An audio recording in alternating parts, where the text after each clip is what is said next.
Welcome everybody to Living Consciously TV, coming to you live from our Denver, Colorado studios. We are, of course, always streaming on consciousevolutionmedia.com, as well as YouTube Live and also on YouTube Red.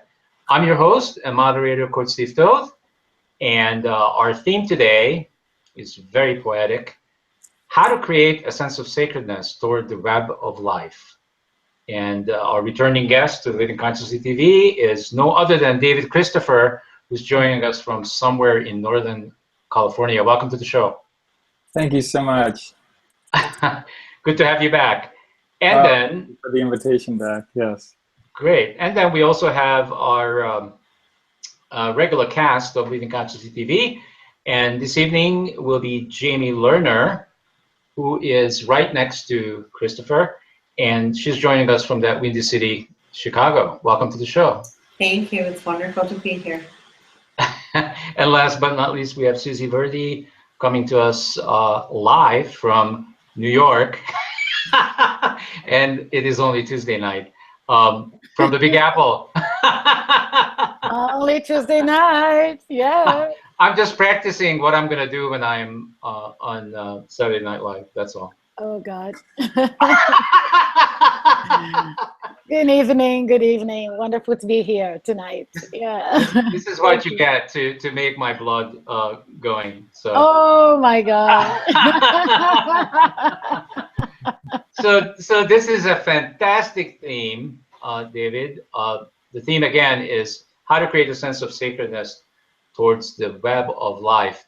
And I can't think of no one other than you to kind of kick this theme off. What is behind? Because there's stuff, I feel that there's stuff behind this theme that you definitely want to clarify for us, the cast, and also for the viewers. Well, the part of what happens, or a deep part of what happens in our disconnection with the web of life, and trying to, and hence trying to reconnect and have a sense of sacredness towards it. Well, it actually belies, it's in that title itself of reconnecting with the sacredness of it. We don't, in the West, we have a history of seeing Earth, nature, as a thing out there, as an it, as something that we can use to our own benefit. It's something for us to exploit and use however we see fit.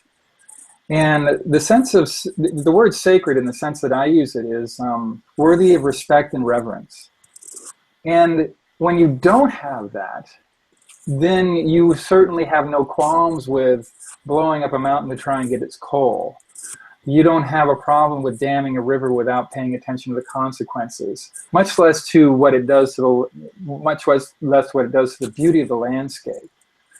And in reconnecting with that sense of sacredness, I think really needs to start with our mindset, our heart set, our psyche, and our vocabulary. In the book, the sage character, in the book that I wrote, The Holy Universe, the sage character talks about how, because we use the word resource, we overconsume. Modern mind overconsumes because it uses words like resource to describe the bounty, to describe the web of life, to describe nature. And the word, what she does later in that particular conversation, when the seeker asks, well, what's a better word than resource? The sage answers, for me, it's the word bounty. And just hearing that word, whenever I say that word, you can't say the word bounty, or I can't say the word bounty without having some kind of sense of like humbleness, humility, sense of somebody has given something, or something, or some entity, or something greater than myself has given me what I need. It's given me air, it's given me water, it's given me food, for essentially the taking, in a sense. And modern mind has really changed that, our whole relationship to the web of life. So for me, certainly a beginning point is, what vocabulary are we using to describe the environment we're in? Do we say biosphere, or do we say the web of life? Did you write this book for people who you assumed were already connected? I wrote the book first for myself to try and understand what the heck is going on. But you are connected. But do you really think that you must be connected, or you wouldn't even consider this as a topic? So I guess my question is, do you think that we need to be connected first in order to then be able to understand and reinterpret our relationship with resource and bounty and earth and nature? Well, that certainly is a part of it. It certainly is something that needs to happen. And I don't know if it's a first this, then this kind of process. It's kind of a more organic, messy, natural process. One of the exercises that the sage gives the seeker is just, look at this leaf. She just picks up a leaf off the ground and says, look at this leaf. It's rather unremarkable, isn't it? And she then goes to describe, no, look at it. Look at what's happened here in the growth of this leaf. Look at the veins as they come out at regular intervals. Look at the pattern. Look at the beauty. And then consider that it took billions of years for the DNA, the evolution of the DNA, to get to a point where it expressed itself in this way. And part of the process of connection is stopping and having the space to stop. And see that, and I'm stressing that one particular point right now because for the past 3 months or so, my household has been rather chaotic. We're combining households and we're in a small place, and I've lost that space that allows me to stop and reconnect. And I don't think it's a bad thing. I think that's a normal thing. I don't know how natural it is, but it's a normal thing for those of us who are in the milieu of modern mind to be tempted or to be drawn away from that connection, because there are cars to drive, there are planes to catch, there's carbon to burn, there's all the accoutrement and all the activity of the modern world that we get caught up in. And I've noticed in the past 3 months just how much I miss not having that space to stop and just look at a weed in a crack in the sidewalk, even in the most difficult parts of town that aren't so pretty. There is this life that has this 4 billion year history that is saying, hi, here I am. So that's a long answer to your question, but no, and it's a good answer. It's a good answer. So David, I was very curious to hear a little bit how you conceived the idea of the book at first place, because you left a career as in aviation, right? And also, and in Silicon Valley too. And Silicon Valley, and then you write a book, and when you refer to the book, you say, well, the sage teaches, the seeker asks. So it gives me a feeling almost that you are paraphrasing a wisdom that came through you. That's my sense when you're commenting on the book. It almost like you didn't write it kind of thing, it was written through you. Well, I certainly, I mean, that's a common experience that that I've heard other people say, that as you're writing and as this comes out, that you look, there was one particular piece that I wrote that I looked and wow, that's really good. Where did that come from? And I don't know if it's channeling, I don't know what it is, but it certainly is something that, it's come out of my work with Pachamama Alliance in San Francisco. They're a rainforest NGO in San Francisco, and a lot of what they do in the North, in the modern world, is teach about the issues and the concerns and the worldview that is driving us to damage the web of life as we're doing. So a lot of the thoughts and content were kind of, there was a gestation period of a number of years that were just kind of floating around in my psyche and in the ether around me. And that was the experience when I was writing it, though. There's actually one point when you have points that you want to make. So there was one instance where I was writing the conversation and they started talking about something else. And it's like, okay, can you two kind of wrap it up? I've got something you guys to say here. And yet they kept talking about this other, and it's like, well, okay, I guess I have to follow this thread. So who's they? Who's they? The sage and the seeker, the two characters. Yes, the two characters. Yeah. Well, that's exactly that. started, I don't know if you're conscious of that, but that's exactly how you refer to them, as they yeah, are alive entities and they're doing their thing, and you kind of was commissioned to come and register the dialogue. That's the mhm, kind of impression that I got, yeah, which yeah, is lovely. yeah, yeah, and I do that consciously too. It's seems like the best way to speak of it. So that's kind of where that comes from too. And where does your inspiration to do it came from?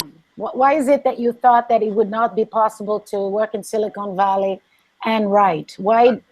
Where's this calling coming from? And to do what with the book? Oh, I can remember the day that I was on the treadmill at the third floor of the corporation I was working for in the gym that they had on site, because they always like to encourage people to stay on site, therefore they work longer. And I remember reading a book called In the Absence of the Sacred. There's a book by a man named Jerry Mander, and it talked about the failure of technology and the survival of the indigenous nations.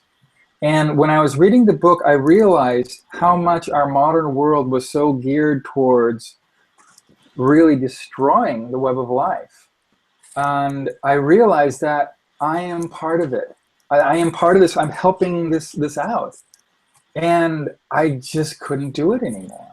I couldn't do it. And I left there not too long after that.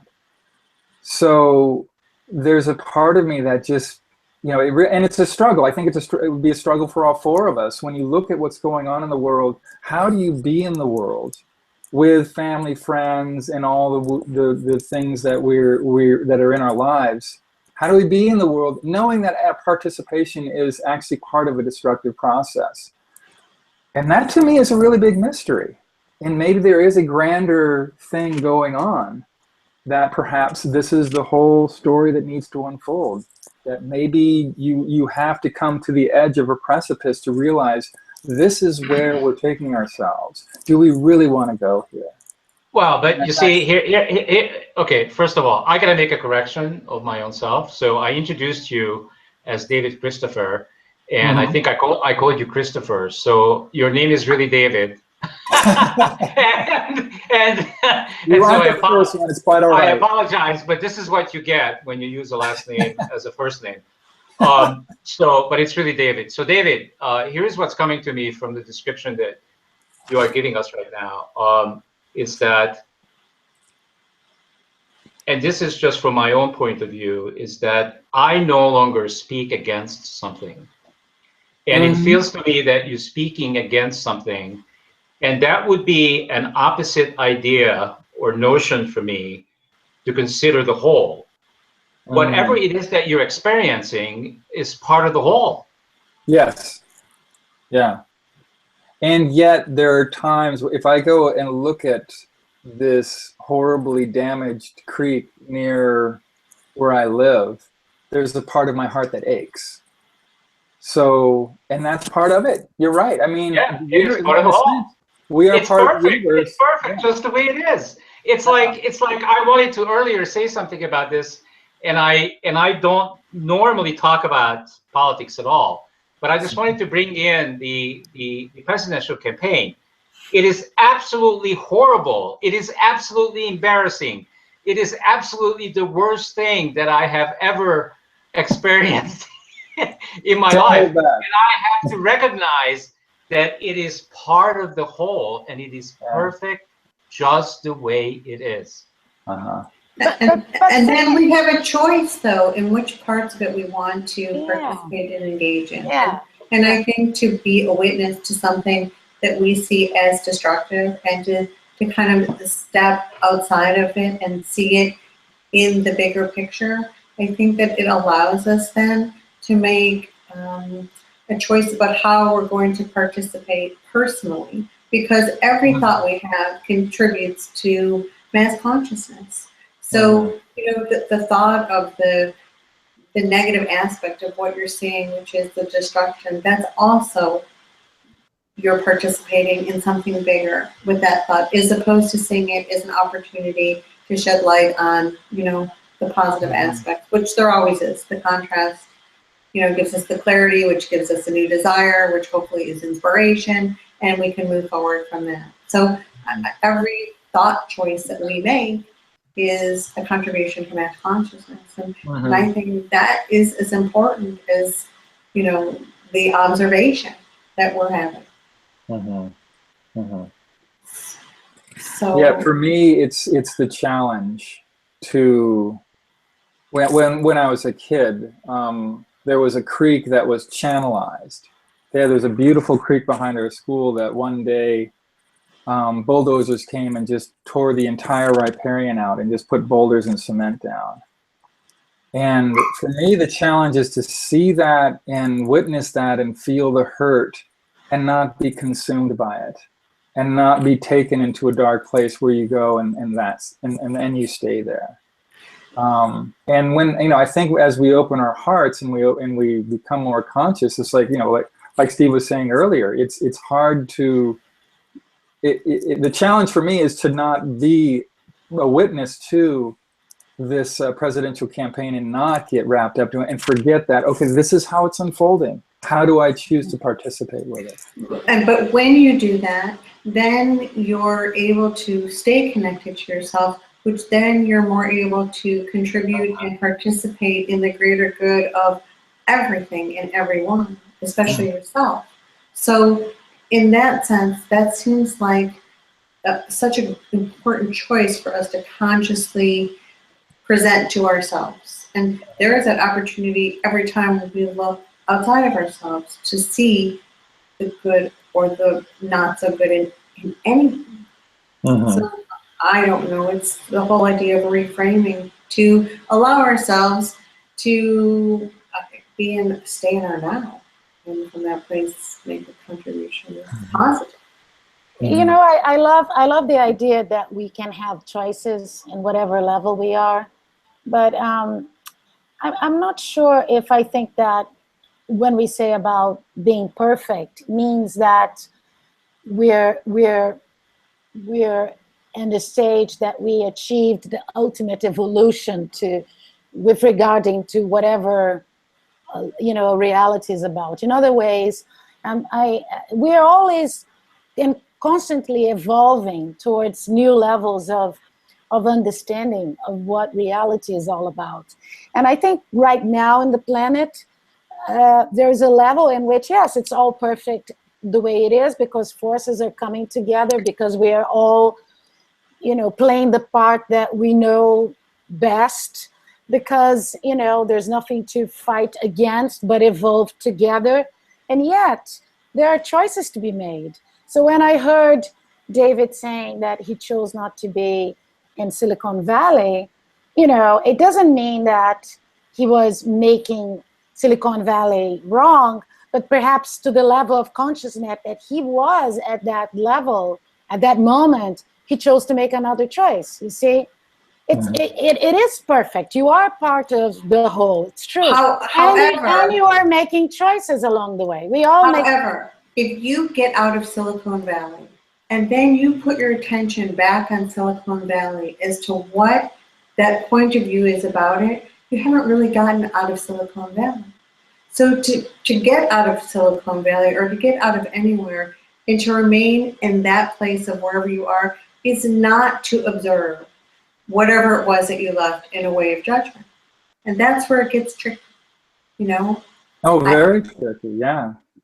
So it's the, you know, it's such tricky it's such a tricky thing. I mean, I had someone who said, you know, what did she say? She said something effective, you know, you really shouldn't, you know, you should refrain from judgments. And it's like, I shouldn't say should, or it's what, because we've used the words good in this conversation, and yet that good implies some sort of judgment. So, you know, it's sort of, go ahead, Susie. What would be the difference between discernment and judgment? Like when you discern that something is not working for you, rather than making something wrong, and therefore you have to leave it. Well, I think Jamie was kind of hinting at that. It really is, it's more of the spirit in which you look at a situation. And, you know, if somebody does something, I'm trying to use something that isn't so mechanical. All right, someone cuts you off in the freeway. I find myself more often not going, oh, okay, sure, okay. Whereas before, I may have gotten enraged at them. And we have a lot of evolution that teaches us to do that too. There is that very deep, older brain that we have, that we carry with us, that emotional brain that evolved for very good reasons to have those reactions that we have. So it's a practice to just kind of, if somebody's cutting me off, it's almost like, okay, well, go right ahead and kind of dance with them. It's like, that's a yielding, and isn't that just the whole Eastern way? To yield and to allow and to step aside and to this yin and yang and flow and it just feels so much better to do it. If that would be the only reason, oh my goodness gracious, how wonderful would this world be? If we were so selfish that we care so much about how good we feel to stay connected, that that would be the only reason to do that. And I love the idea of the dance, because then it gives movement to and it gives meaning to an act of allowing somebody to pass in front of you, or allowing something to happen rather than resisting to it, because coming out of a need to be right, or coming out of a sense of righteousness that usually comes from the ego. So it's like it's such a beautiful way of saying it, Jamie. Like the dance of life, isn't it? And I think the more evolved we are, the bigger our capacity to actually dance this dance, right? And it doesn't even need to be a tango. You can dance it by yourself. Well, yeah, but here's the thing. That's right on, Susie. But here's the thing. So in 2006, I was in a very similar place where David was. I was in the finance business, and it was coming apart at the seams, and it turned my stomach. So I completely abandoned the entire industry. I basically did what you did, and I went on this journey and started this network and did what I had to do. And guess what? 2 years ago, I went back into the finance industry because guess what? I realized that I can do more good. I feel sometimes I do more good there than I'm doing here on the network, because real life is happening out there in the world. And all the things that I've learned through this network and through my own consciousness unfolding, I get to put it to work in real life. Well, that's one of the things that the sage character talks about, of how to be in the world. There are certain people who maybe their job is to be a philosopher, a monk, and to be out creating maybe a conscious or an evolved consciousness space. There are others who are activists, who their job is to challenge authority, to challenge the systems that seem to be detrimental, that are causing pollution, that are causing social justice issues. And then there are those who are helpers or healers, who want to help or heal individual people, and it's more of an introverted kind of thing. And then there are the storytellers. And part of the reason why that came up in my mind is what you were doing. It perhaps is we play all those roles. We tend to go towards certain roles.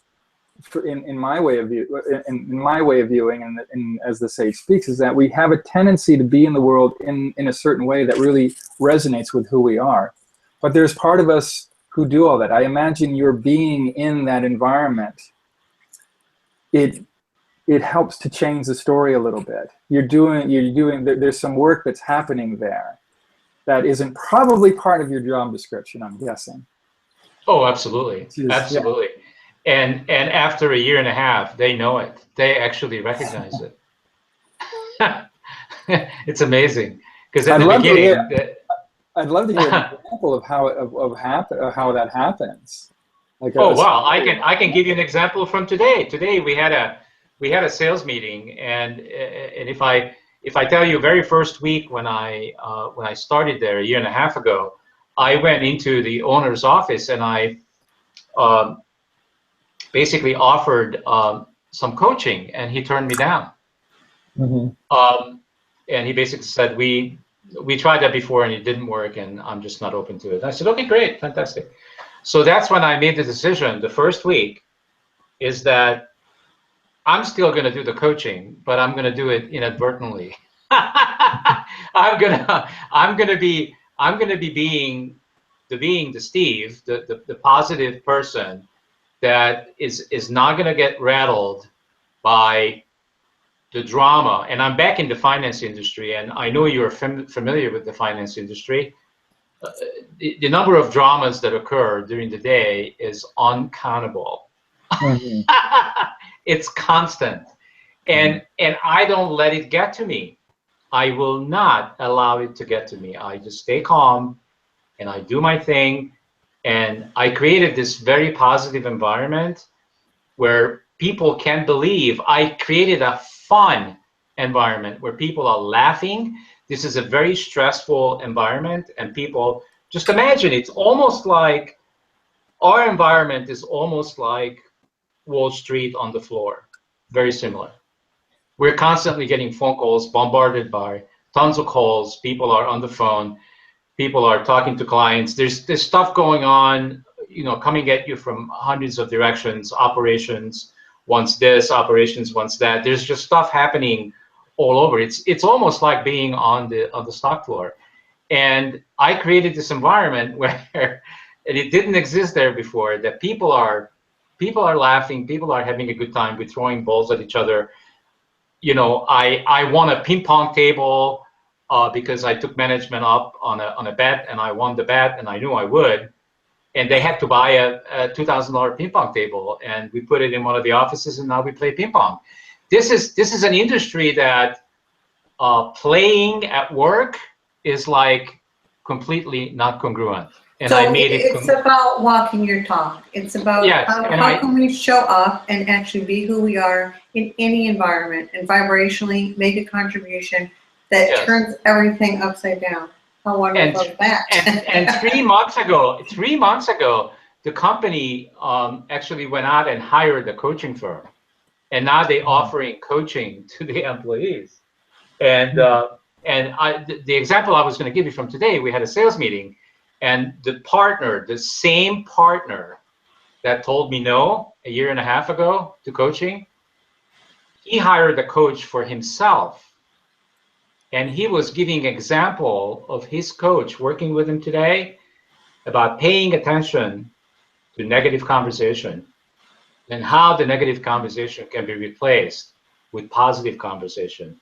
This is a year and a half later. So what I'm attempting to tell you that yes, I had to be patient, but I knew it would come.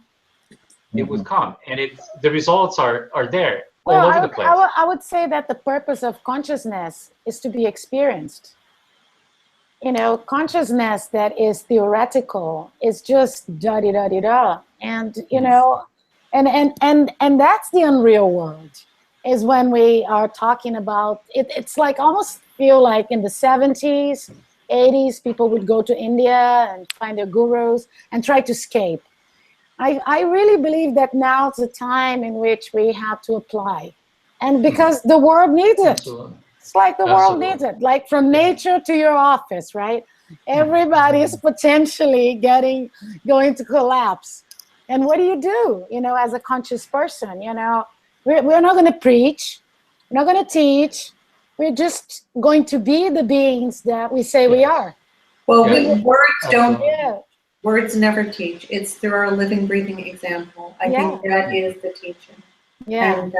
And I think there's a lot of good teaching out there that way. I think there's a lot of consciousness, and consciousness is on the rise. And part of that is because of technology and modernization of the world. So that's a kind of an interesting conundrum. Yeah. So here's what I wanted to say to what we talked about earlier, which is I bring the example up with the presidential campaign. The reason I'm not that concerned about it, and I know that it's part of the whole, is because as negative that is, there has to be an opposite positive, and we're doing it. We're doing it. So it's perfect. It's all part of the whole. The more negative that gets, the more positive we get. And it's just all balanced out. One doesn't exist without the other. Yeah, there's a couple of thoughts that are rattling. Well, there's one, you know, when Jamin, when you were talking about technology, you know, and here, it's very interesting. Here I am using the very technology that, you know, and to a large degree, I just left behind. And didn't feel like my heart could participate in it. And there's one section in the book where the sage talks about reverent technology. Imagine what it would be like if, as we come together in our workplaces, you know, on a shop floor, that we stop for a moment and have a moment of silence in gratitude towards the web of life. When scientists gather together, before they do an experiment, that they stop and offer gratitude to the forces that they've learned, to everything that they've learned, to the creative process of the infinite. And you don't have to necessarily be, you can even be an atheist and do that, because there is a creative force of the infinite that has created us, that has done this work, and that is a process that we would do well to really acknowledge more often. And perhaps even at your work, in a finance. I mean, it would be interesting to say, can we all gather and just really acknowledge the processes that are going on right now that are supporting our life and supporting our work, that we don't even have to think about. And then actually to say this, the secret character says, boy, that's a long way off. You know, I can't imagine a whole bunch of scientists doing that. This sage says, well, it's time to start thinking about that and imagining it and telling the story. Because that's what's going to bring it into being, is more and more people having that sense of sacredness, that sense of reverence toward the world as we interact with it. Yeah, it's like an expanded consciousness, which is just a really lovely thing, which some people don't even know is an option. So you could introduce that expanded consciousness in any subject area. And it is. How lovely is that? Well, I am willing to take that on, David. I'll be curious to hear. That'll be great. That'll be interesting to see how that goes. Great. Yeah, I'm willing to take that on. No problem. Yeah. So how do you see the web of life becoming sacred? The process of making sacred the web of life, David. Mm-hmm. So I'm sorry.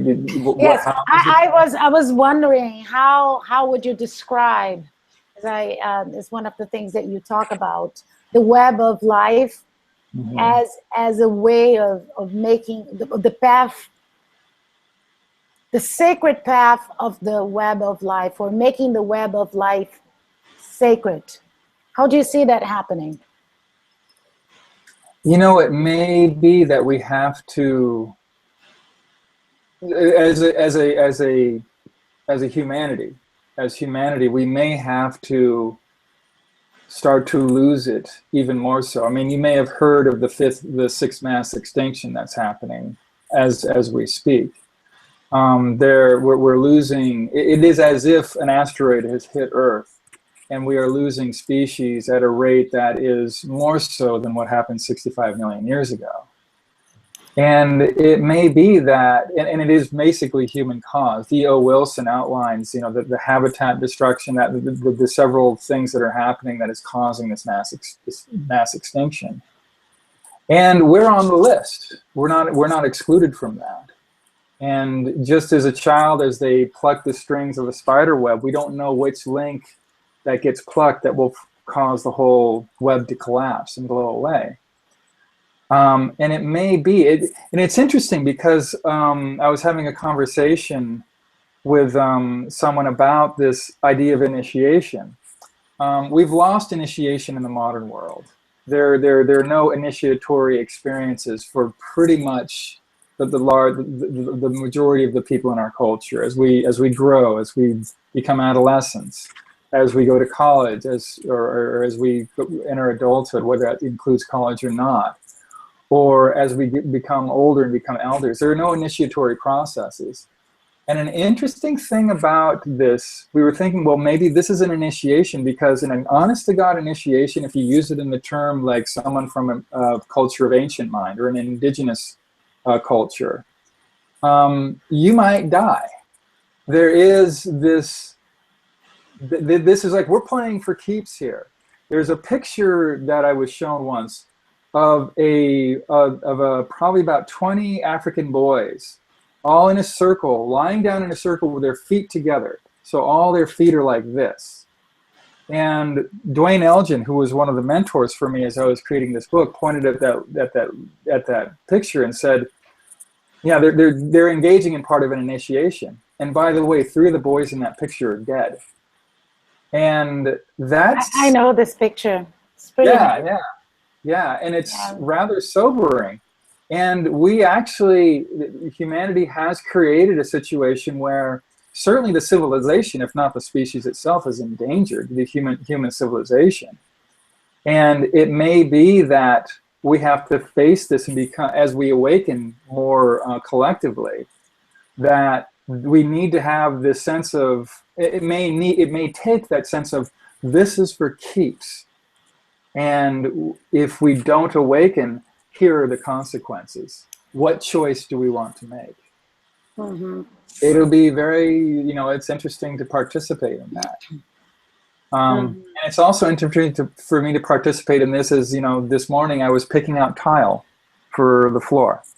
And here I am. Here we are in the midst of this evolutionary, geologically significant event.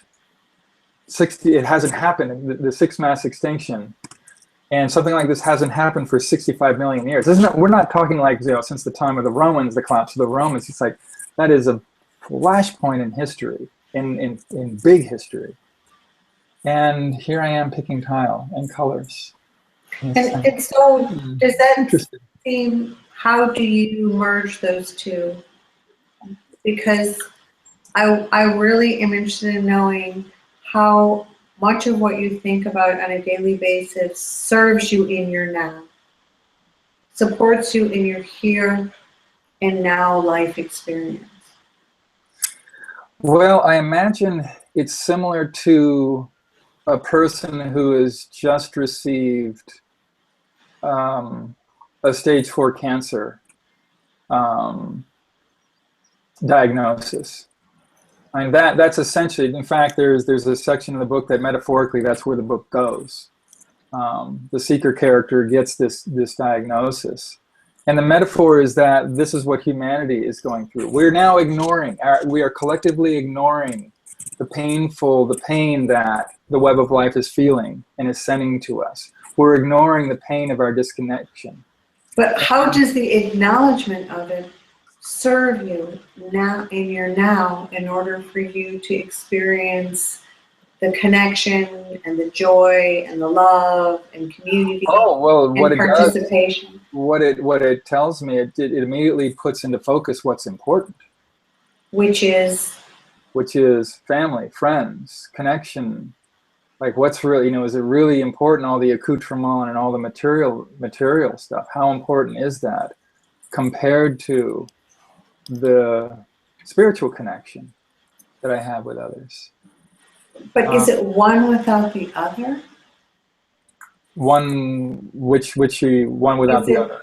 I mean, there is no material without spiritual, and there's no spiritual without material. It seems like this is where English breaks down, because actually Glenn Aparicio Perry, he wrote a book called Original Thinking.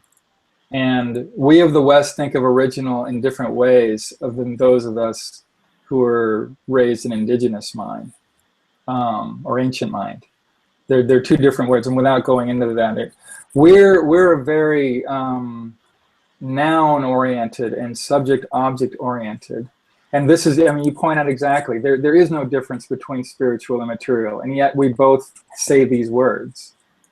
So I think it drives, you know, it's almost as if I wish I had acquired another language that's much more process oriented versus, you know, English is great for getting things done.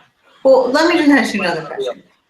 I know many people, personally and also in my practice, that are so heavy in their thinking about the reality that they're experiencing that they cannot participate in something as joyful as picking out tile with their family. Mm-hmm. And so in that lies an interesting conversation, because what is important and what stops us from participating in the connection and the joy and the coming together of that which we actually are identifying as important. And oftentimes it's what we're choosing to think about. Well, think about and also experience. I mean, thinking, I can elucidate concepts, but until I actually experience something in my bones and blood, it's difficult to make that jump, if not impossible. But oh God, there was an answer that came to me, and it decided to go hide for a second. It will come back. Well, go ahead. I mean, Jamie, if you could ask that question again, because there's something that came to me as you were speaking, and I didn't want to interrupt. Well, no, it's just about that we sometimes put ourselves in a situation where we're so heavy in our thinking about the reality that we're then unable to participate in the joyful new reality with our family and friends and our now. Mm-hmm. One of the things, and yesterday I was listening to a reporter who had been getting phone calls from hostages in Eritrea, and just this horrifying situation, and hearing story after story after story of brutality, of just humanity being its absolute worst to itself. And that, how, I don't know, I can't say I'm a guru who can say here's how you handle that, because I go there and it's such a difficult, dark place. And yet I also know, as you're saying, you can't live there and then be, well, just useful. No. You're not helping anyone. You're not being. I am not a guru. I am not a guru either, but I just allow for it. It's just I just allow it. It's part of us. Yes, and that's the other thing, that it's also part of what the universe does. As you were pointing out earlier, Steve, is that, you know, if we are an essential process of the universe in human form. So the universe throws litter into the ocean. The universe causes, ignores safety things and causes these gigantic deep horizons to explode. I mean, and David, and only us humans will say that that's horrible. That act that you were experiencing, only we say that that's horrible. Well, okay. Does the universe has that kind of language? Does the universe cares? That is the larger picture, and then there's a smaller picture that is very real to me, that if something ever threatened my stepson, it would be devastating. If anything happened to him, if I actually at one point almost hurt him, and I cannot think of anything worse. So there is, and that the interesting thing is that if we didn't have that deep evolutionary connection to drive that strong bond, to feel the pain of, when others that we care about feel pain, to feel the pain of a mountain being destroyed, we wouldn't have survived.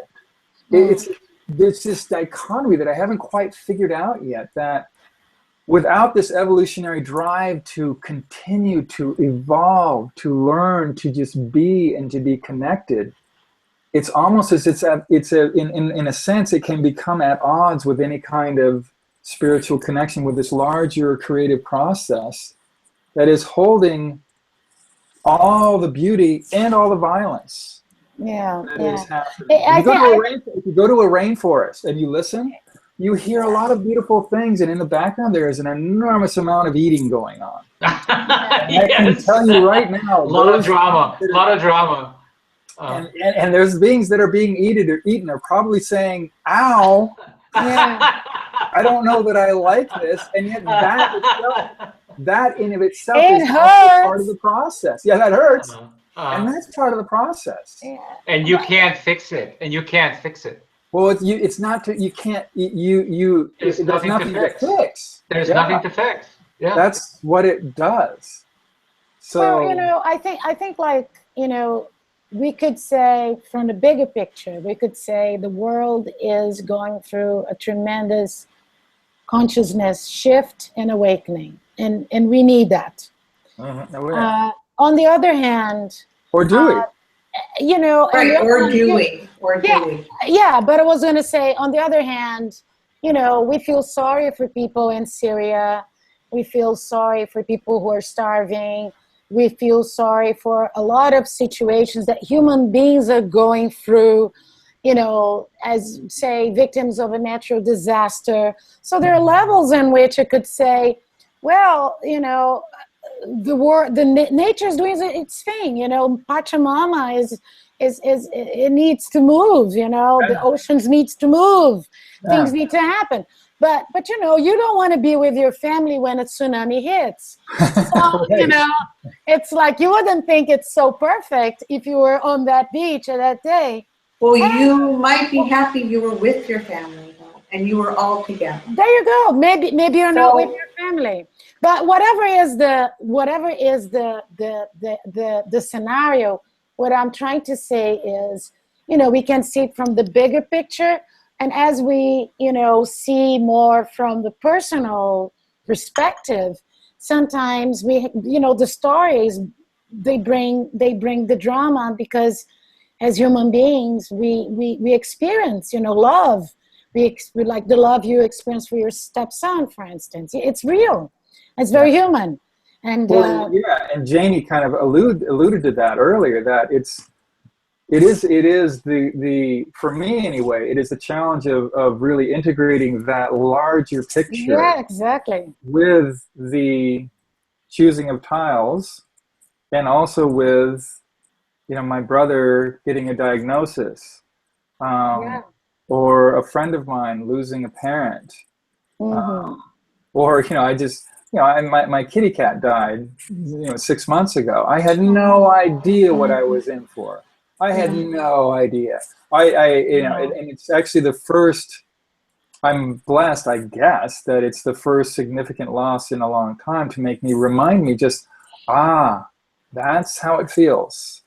But do you believe that kid is in a better place? Like, do you trust in heaven? Do you believe that there is a sense of what happens in the afterlife that is a wonderful, amazing, soothing place? Certainly. And there's also the part of me that when I go to his grave still cries. Yeah. There is that still human animal part of us that I think we would do well to not ignore, to not, as long as we have that larger picture of this is the process. We don't lose ourselves in the immediate grief. Yes, there you go. Bingo. And also the opposite, that we don't use this larger picture to ignore or deny or stuff down that grief, that pain, that anger, that jealousy, all those so-called things that, you know, are judgments, that you shouldn't have judgments. Yeah. Well, that's an interesting judgment, or is it? I don't. Yeah. So at any rate, it's a fascinating. Well, what it is an ongoing, wonderful conversation. It really is, and it's, especially here, you know. But well, I think, you know, and Jamie, I think what, you know, in what I think you're also alluding to, it's not so much, you know, that you're making the judgments, because I do, but that you're catching yourself, that as you're going through the difficult times, as you're going through the fun times, as you just have this certain sense of ease and awareness that, this is what I'm doing now. This is the, you know, for instance, I have a lot of concern about time. I used to be an airline pilot, so yeah, we were worried about time a lot. Being late was a really bad thing, believe it or not. So that concern also came from earlier times, whether it's this incarnation or not, but there's an interesting groove that is cut into my psyche that can go to a very dark place around things being done well, things being done on time, that we should be doing this. And for me, one of the challenges is to pay attention to that.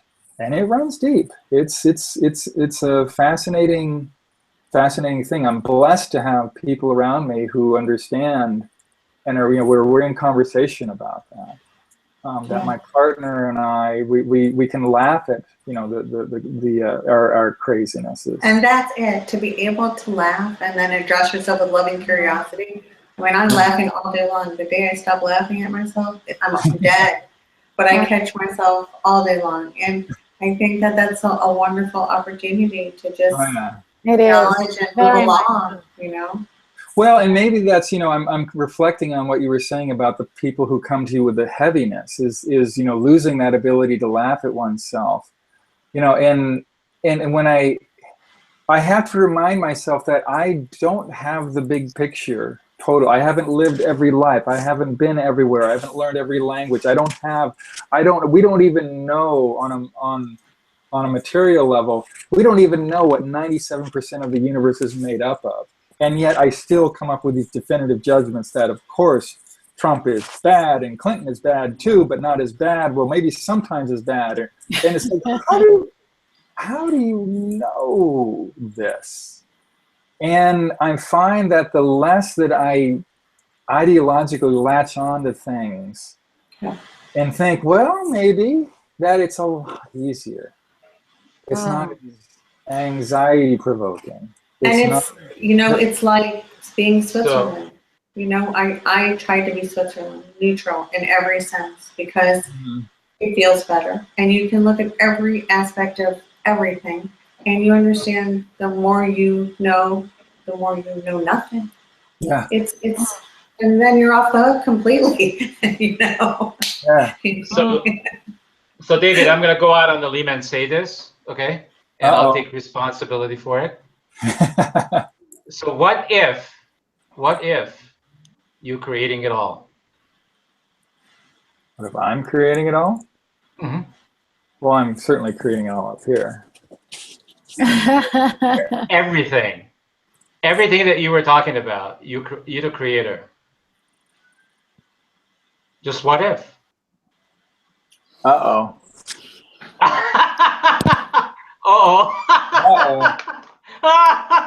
There's a limerick out there. Oh God, Alan Watts said it. God. God said, God, I have my work cut out. Listening to all the prayers and whatnot. What if you are the one? Well, what if you are? I know I am. Okay. Well, and you are. I don't have to worry. By the way, this is the classical Steve Talk question. So don't get stuck. I knew I was gonna hear from Susie. I knew it. That's okay. But that's okay. The classical.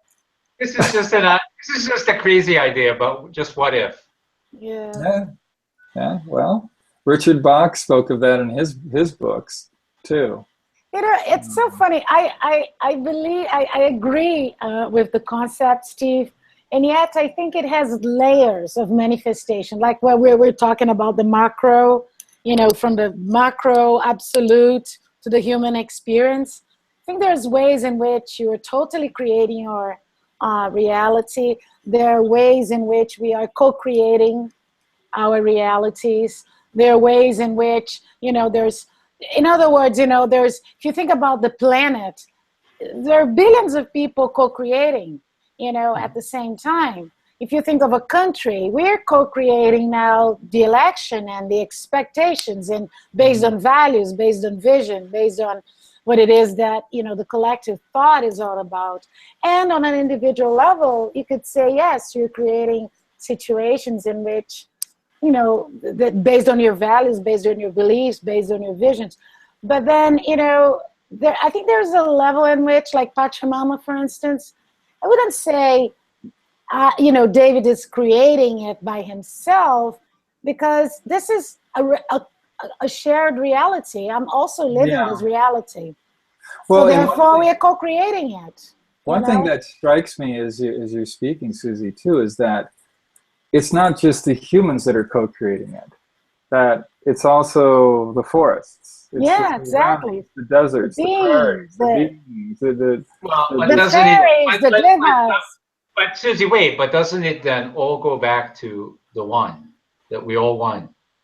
Well, but the one is the principle of all life. The one is another way of saying God. We're whole. And what if we are? You just said the word. You just said the word. What if we are?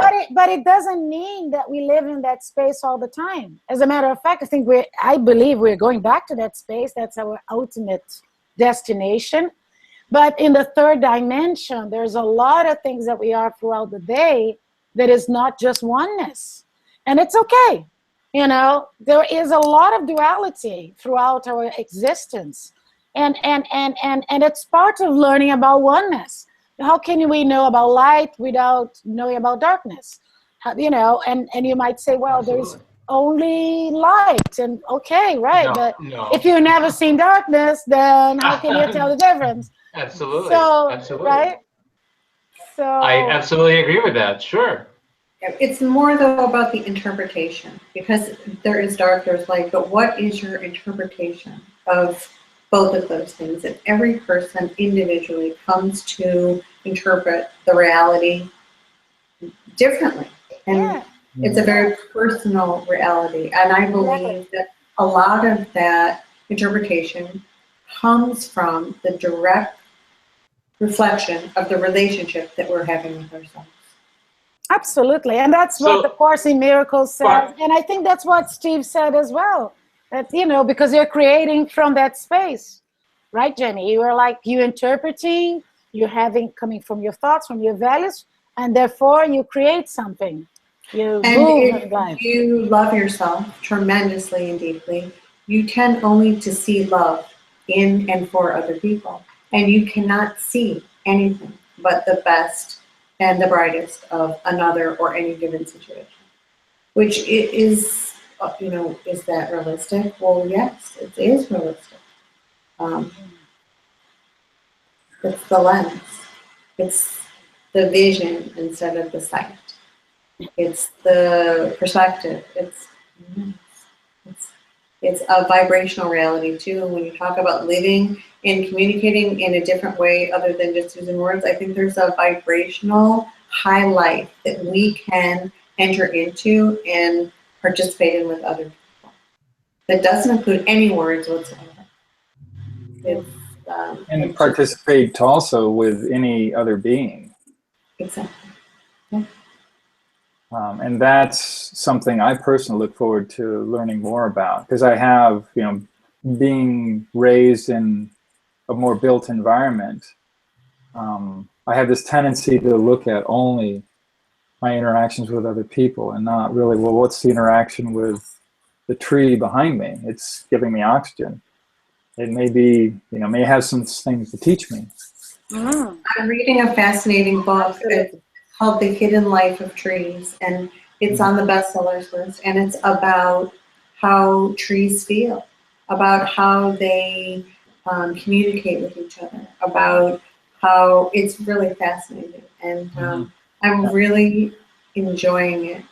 Yeah, and for me, that just hints at what else have I missed as a result of being raised within this milieu of, well, what about the mycelia within the trees? I'm sure that's part of the book, by the way. Yes, it is. And it all has a purpose, and it's all interrelational, and it's really just a lovely outpouring of an existence that we're just completely unfamiliar with.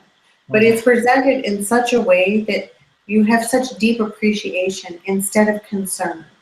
And that's what I'm so enjoying about this book, is that you can almost begin your own relationship with something you know nothing about, because it isn't expressed with a sense of urgency or concern, but more about just Mm-hmm. appreciation for what is and how these trees have existed and coexisted since the beginning of time, because they've set up their own way of communicating with each other. And I don't know, it's really, it's something you probably would appreciate reading. Oh yeah, it sounds very much along the lines of the original topic, which was, reconnecting with Yes. the sacred. Yes. But it isn't out of fear, and it Yeah. isn't out of concern. It's out of, beauty and appreciation. Mm-hmm. Mm-hmm. I think trees are a wonderful example of what we are talking about, of bringing heaven and earth together. Because if you think about the branches reaching up to the sky and the roots going down the earth, it really represents the principle of what it means to be spiritual. Having roots well grown in the ground, and Mother Earth, very centered and strong, and yet, reaching for the sky. And I think it's just this polarity that is so difficult to grasp. And yet, if you meditate with a tree, on a tree and with a tree, and you can get so many insights of how's that possible. And by doing that, how strong they become as trees, as pillars of light, really. And without trees, the prana, the cosmic energy, is not transmitted to the earth, and the earth dies and becomes a desert. And so, yeah, I think it's wonderful. So sacred. Wow. Right on. So I'm going to create the end of the show now. If that's okay. The conscious hour is over. And by the way, I am working on my first movie ever. And I've been struggling with the end. And it just came to me the other day after a most incredible massage. Thank you, Jamie. You will be I did not give him the massage. You will be credited. You will be credited in the movie. So the way my movie will be ending is, the saying how people say the sky is falling. Yeah. So in my movie, the end of the movie will be that the sky is falling, and it will be okay. Very good. Very good.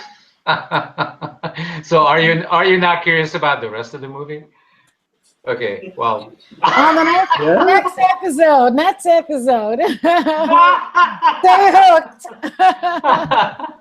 Well, you guys been outrageously fantastic. I don't know. Can I use those two words in the same sentence? I guess I can. Because I just did. So David, thank you so much for being with us again on the network. Thank you so much. It's a joy, really. Enjoy these conversations. Thank you. Yeah, the theme was awesome, and all kinds of things unfolded, and everybody was just interacting like crazy. Thank you for the cast as well, Jamie and Susie. You are awesome as always. Thank you for supporting this conversation and supporting consciousness and evolution on the planet. So have a fantastic evening. I'm gonna go have my small 4-ounce steak, and other than that, I am looking forward to going through evolution in corporate America tomorrow again. So for everybody else out there, please continue to tune into our network and to see us on YouTube, because the more you watch, the more they go to the top 10. And if they do every month, then they have a chance to go to public television or to cable television, or who knows where else, maybe to even a different planet. We never know. Anything is possible. Anything is possible, right? So thank you so much. See you guys on the network again on Thursday, same time, 7 p.m. Thank you. Thank you all. Thank you. Have a good night. Good night. Bye. Bye.